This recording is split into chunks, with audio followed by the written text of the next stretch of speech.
Piala Dunia usia 20 sudah gagal kita selenggarakan di Indonesia. Kekecewaan luar biasa dari penggemar sepak bola Indonesia masih terus berjalan di media sosial.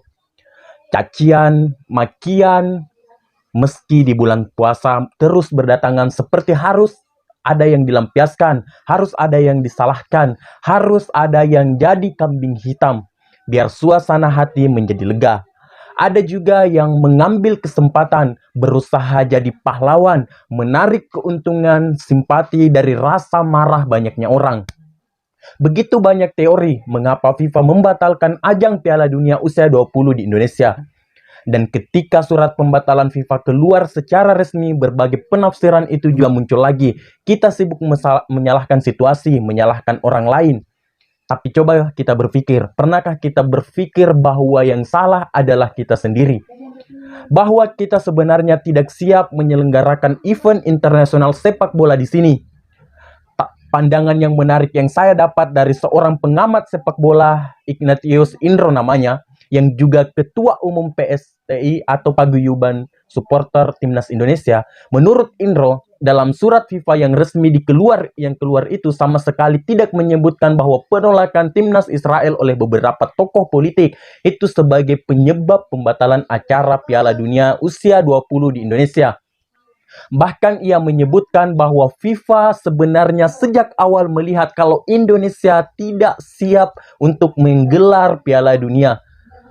Ketidaksiapan Indonesia bisa dilihat dari tidak siapnya stadion-stadion untuk tempat bertanding dalam skala event internasional. Bukan itu saja, bahkan seorang jurnalis senior dari Inggris, Rod Harris, yang bekerja di kantor Associated Press, di akun Twitter pribadinya, ia mengatakan kalau FIFA membatalkan pertandingan sepak bola U20 di Indonesia berdasarkan kunjungan lapangan FIFA ke beberapa stadion yang disiapkan untuk pertandingan. Ketidaksiapan stadion pertandingan itu menjadi satu faktor penyebab kenapa FIFA akhirnya tidak memberikan izin pertandingan di Indonesia.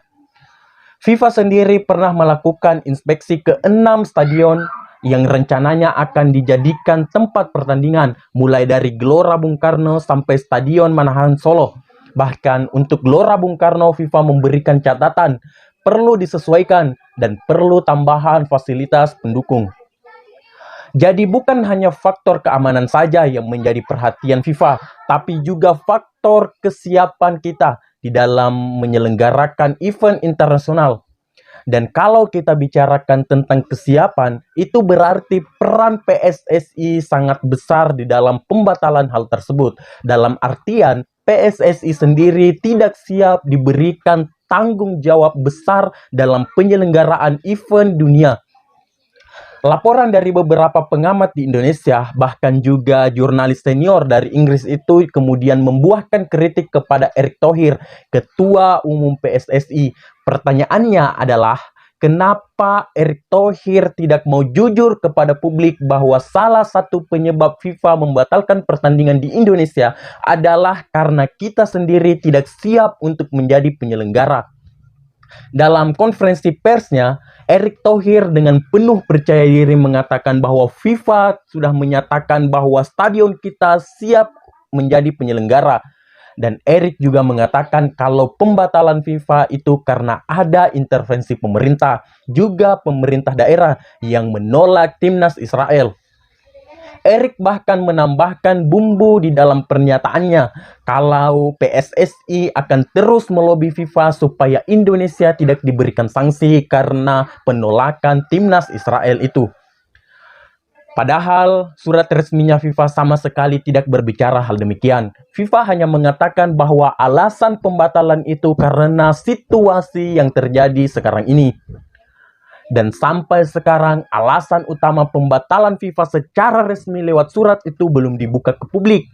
Yang muncul di publik hanya pernyataan Erick Thohir saja yang dipercayai sebagai kebenaran. Saya sih tidak mau begitu saja percaya tentang apa yang dikatakan orang lain. Kenapa? Karena Erick Thohir selain sebagai Ketua Umum PSSI, dia juga sebagai Menteri BUMN, dan yang terakhir, dia juga sebagai seorang politisi yang punya ambisi untuk menjadi calon presiden atau calon wakil presiden di 2024 mendatang.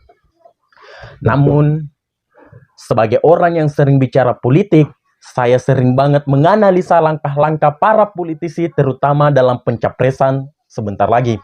Ganjar Pranowo punya ambisi, Prabowo sejak dulu berambisi, Anies Baswedan jangan ditanya lagi tentang ambisinya. Nah, di luar 3 nama yang kuat secara survei itu, ada beberapa nama lagi, yaitu Sandiaga Uno, Ridwan Kamil, dan yang terakhir adalah Erick Thohir. Erick sejak lama mempromosikan dirinya dengan menunggangi fasilitas BUMN, mulai dari billboard, bandara, sampai ATM-ATM. Di mana-mana wajah Erick Thohir terpampang. Belum lagi pengerahan buzzer-buzzer di media sosial yang setiap hari memuji tentang Erick Thohir. Dari situ saja kita sudah melihat bahwa Erick sedang promosi dirinya supaya bisa dapat tiket entah itu calon presiden atau calon wakil presiden menuju tahun 2024. Dan itu sudah menjadi rahasia umum. Nah, menjadi ketua umum PSSI adalah salah satu panggung Erick Thohir. Masa fanatik bola yang jumlahnya bisa puluhan ribu orang itu adalah suara yang bisa dibeli. Salah satunya adalah dengan panggung Piala Dunia ini. Kalau sukses, maka Erick Thohir dapat menang besar sebagai orang di belakang kesuksesan itu. Tapi bagaimana kalau itu gagal? Ya, bisa dispin aja dengan menjadi pahlawan supaya bisa dapat simpati publik kalau Erick Thohir adalah satu-satunya orang yang paling berjuang dalam situasi kelam ini. Saya sih awalnya tidak berpikir sampai ke sana, sampai saya melihat ada gerakan pengiriman karangan bunga ke kantor PSSI dengan narasi bahwa Indonesia bergantung hanya pada seorang Erick Thohir saja. Bagaimana bisa situasi ini dipolitisasi untuk mendapatkan keuntungan pribadi? Maksud saya seperti ini. Nyapres ya nyapres lah, tapi tolong caranya jangan buat jadi tidak simpati. Kenapa saya harus bicara seperti ini? Seharusnya kalau saya jujur saja kalau bahwa masalah pembatalan FIFA ini karena sumber masalahnya itu ada di kita sendiri, ya itu harus diakui. Pengakuan bahwa kita belum siap penting untuk pembinaan sepak bola kita ke depan. Dengan mengakui kesalahan, kita akhirnya berbenah supaya bisa menjadi lebih baik. Kalau kita sendiri tidak mau jujur mengakui, akhirnya akar masalahnya tidak akan pernah kita temukan. Saya dulu mendukung Erick Thohir menjadi ketua umum PSSI dengan harapan bahwa di tangan dia sepak bola Indonesia ke depan bisa jadi lebih maju. Apalagi Erick Thohir pernah di Inter Milan. Seharusnya dia punya banyak pengalaman, tapi di sini saya akhirnya sadar bahwa ambisi politik Erick Thohir ternyata jauh lebih kuat daripada niatnya untuk memperbaiki PSSI. Kapan sepak bola Indonesia kita bisa maju kalau ketua umumnya ambisinya politik melulu? Sudahlah hal demikian. Ini adalah sebuah drama yang dimainkan oleh para elit-elit nasional itu. Kita perhatikan saja apa yang akan terjadi ke depan. Ini adalah pertarungan antara sebuah kubu untuk memperebutkan kursi capres di tahun 2024 mendatang.